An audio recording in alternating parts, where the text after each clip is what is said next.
Welcome to program we talk. मैं हूं आपके साथ सवातना नाजरीन। आज के प्रोग्राम में बात करेंगे आज के दिन की होने वाली अहम डेवलपमेंट्स के हवाले से। सियासी सूरत हाल को तो हम प्रोग्राम में डिस्कस करेंगे, लेकिन अब से कुछ ही देर पहले एक बड़ा अहम मामला, एक बहुत अहम डेवलपमेंट हमारे सामने आई है। प्रैक्टिस एंड प्रोसीजर एक्ट के हवाले से बात करें हम, यहाँ पर 5 समातें इसकी हो चुकी हैं।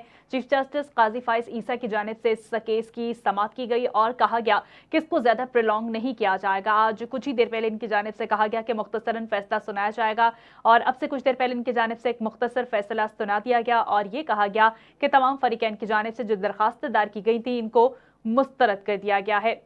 इसके बाद बहुत से सवालिया निशान यहाँ पर उठते हुए दिखाई देते हैं। इस फैसले को अगर सियासी तनाजुर में देखा जाए तो अपीलों के हक के हवाले से यहाँ पर बात की जा रही है। आया कि क्या जो फैसले किए जा चुके हैं, जो सोमोटो एक्शंस लिए जा चुके हैं, उनके खिलाफ अपील का हक मिल सकता है या फिर नहीं मिल सकता। आज के प्रोग्राम में इसी हवाले से बात करेंगे। कुछ कन्फ्यूजन यहाँ पर जो है वो दिखाई देती हैं, लेकिन आज जो फैसला सुनाया गया, वैसे तो तफसीली तौर पर जो फैसला है इसका वो जारी कर दिया गया है वेबसाइट के ऊपर, लेकिन एक शॉर्ट फैसला सुनाया गया है चीफ जस्टिस साहब की जाने से, जिसमें कहा गया है कि 5 जजेस की जानिब से इसमें इख्तलाफी नोट जो है वो भी सामने आया है।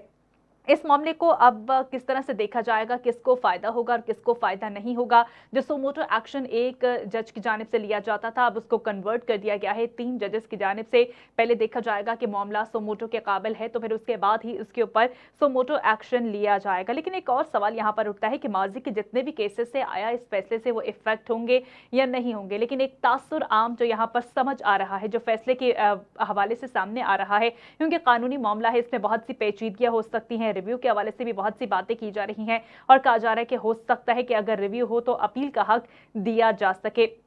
सबसे अहम मामला नाजरीन इस वक्त जो जेरे बहस आ रहा है सियासी तनाजुर में, वो है साबिक वज़ीर आज़म नवाज शरीफ साहब का सोमोटो एक्शंस के हवाले से और बहुत से मामलात के हवाले से जो कि ऑलरेडी उनके ऊपर चल रहे हैं। यहाँ पर यह सवाल उठता है कि नवाज शरीफ साहब को इस फैसले से क्या फ़ायदा होने वाला है। आया उनके पास यह हक हासिल होगा राइट ऑफ अपील का कि वो दायर कर सकते हैं या नहीं कर सकते। तफसीली फैसला मंजर-ए-आम पर आने के बाद ही या फिर रिव्यू के बाद ये पता चल सकेगा कि उनके जानिब से इस चीज़ को आगे किस तरह से लेकर बढ़ा जा सकता है।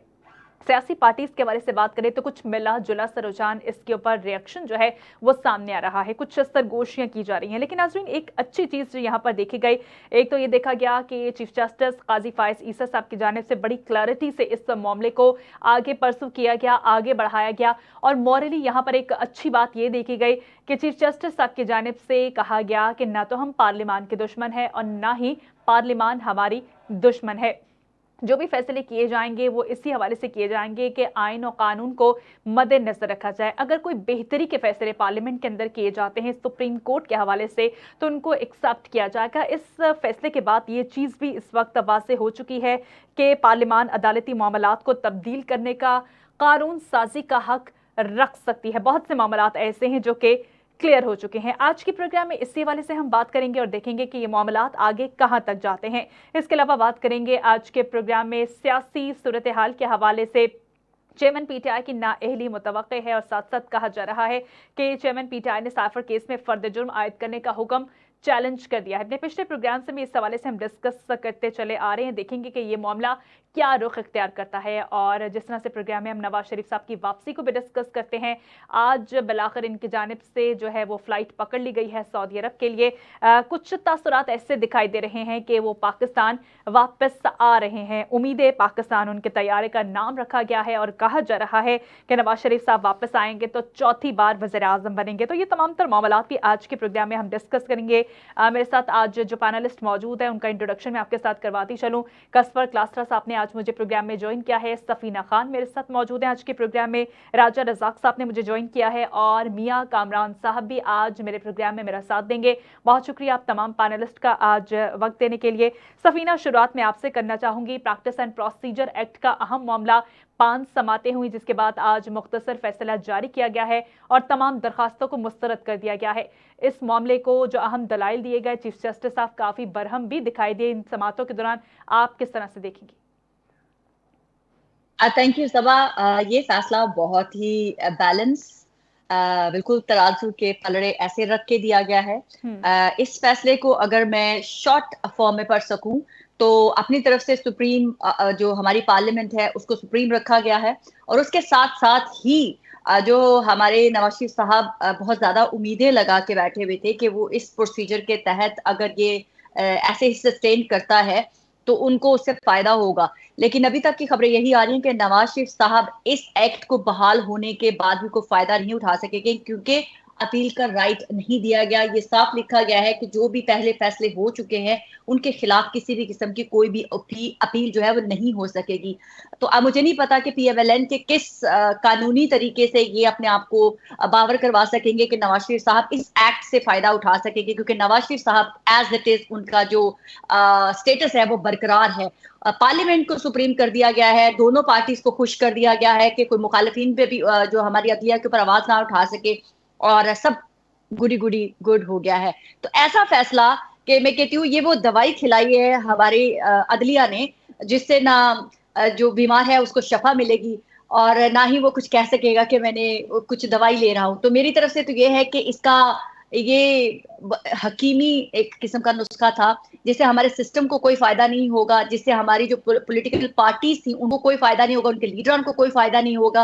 बस सफीना, अपनी आप तरफ से दुरुस्त एक फरमा दिखाया रही हैं, गया एक तारीखी फैसला सुप्रीम कोर्ट की जानिब से दिया गया है, लेकिन अगर अपने मुल्क की सियासी पार्टीज के हवाले से हम बात करें तो राइट लेफ्ट करके कोई ना कोई रास्ता निकाल लिया जाता है। अब जिस तरह से पार्लियामान को यहाँ पर सुप्रीम कहा गया है, और यह भी यहाँ पर जाहिर हो जाता है कि पार्लियामान कानून साजी कर सकता है अदालत के हवाले से, सुप्रीम कोर्ट के हवाले से, कानून के हवाले से। तो आपको लगता है कि कोई ऐसे ऑप्शंस यहाँ पर पैदा किए जा सकते हैं पार्लियामान के जरिए कि उनको किसी ना किसी तरीके से रिलीफ मिल सके? किसी न किसी कब कब होगा ये बहुत लंबा एक सवाल है। इसलिए मैंने कहा ना कि ये ऐसे ग्लिच में डाला भी गया और निकाला भी गया। सुप्रीम पार्लियामेंट को रखना इसलिए भी जरूरी था कि अगर हमारे आने वाला सिस्टम कोई भी ऐसे किस्म के नए एक्ट बनाता है या हमारे आइन में कोई तरमीम करता है तो उसको अदलिया चैलेंज नहीं कर पाएगी। तो ये अदलिया ने इटसेल्फ अपने आप को रिस्टेन किया है। आगे आने वाले फ्यूचर में किसी भी किस्म का अगर कोई हमारा सिस्टम चेंज लाता है तो उससे कह सकेंगे हम ये फैसला पहले दे चुके हुए हैं, अब हम इसमें मुदाखलत नहीं कर सकते। तो ये फैसला आपको पाकिस्तान के आने वाले सालों में बहुत ही पाकिस्तान की पॉलिटिकल पिक्चर को क्लियर और क्रिस्टल नजर आएगा कि ये एक जो फैसला था इसके तासुरात कितने दूर तक देखे जाएंगे। ये हमारे सियासतदान जो भी बहुत खुशी मना रहा है एक चंक के जस्टिस काजी फाइज ईसा जो है चीफ जस्टिस, उन्होंने शायद आइन को बुलंद रखा है, कानून की बालादस्ती के लिए आवाज उठाई है, लेकिन ये आपको आने वाला वक्त बताएगा कि ये आपके सिस्टम के लिए कितना खतरनाक फैसला था। अगर हमारी पार्लियामेंट कोई ऐसी एक्ट पास कर लेती है जो कि हमारी पिछली 16 महीने पे मुकीम जो हुकूमत थी वो इस करंट जो हमारा इंटर्म सेटअप था उनको भी बहुत सारे इख्तियार दे के चली गई है, तो ऐसे ही अगर ये ही सिस्टम आगे कुछ ऐसे एक्ट मंजूर करवा लेता है तो उसको चैलेंज नहीं हमारे सियासतदान कर पाएंगे। ठीक है, राजा रजाक साहब भी मेरे साथ प्रोग्राम में मौजूद हैं। राजा साहब, आपसे मैं जानना चाहती हूँ, प्रैक्टिस एंड प्रोसीजर एक्ट का अहम मामला बिल आखिर इसका फैसला जो है वो हमारे सामने आ चुका है। इख्तियारात की जंग ये वाज़ेह तौर पर सामने आ चुका है, जो भी दरखास्तें थी उनको मुस्तरद किया जा चुका है, एक तारीखी फैसला इसको करार दिया जा रहा है। आप किस तनाजुर में देखेंगे? शुक्रिया, ये बड़ा अच्छा फैसला है जी। देखें, जो इस तरह के फैसले होते हैं या जो सियासी मामलात होते हैं, इनके जो असरात होते हैं वो आने वाले वक्त में देखे जाते हैं कि लॉन्ग टर्म जो है इनके पाकिस्तान की सियासत पे कैसे असरात होंगे। तो मैं समझता हूँ कि एक बहुत अच्छा फैसला आया। ये बहस, इस बहस में पड़ जाना कि किसको क्या फ़ायदा होगा, ये तो एक फजूल सी बहस है।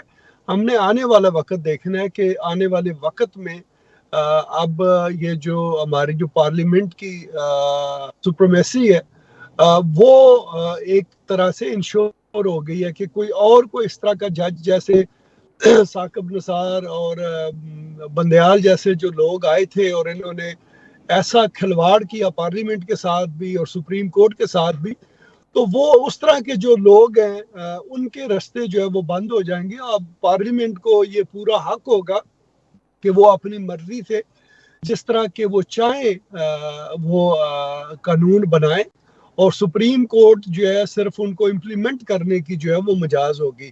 तो मैं समझता हूँ कि ये एक इंतहाई खुशाइंद बात है और वाकई एक तारीखी फैसला है कि जिसने पाकिस्तान की डायरेक्शन जो है। राजा साहब, यहीं से बात को कंटिन्यू करेंगे, एक छोटी सी यहाँ पर मुझे ब्रेक लेनी है, ब्रेक के बाद दोबारा से आपको ज्वाइन करते हैं। Stay with us.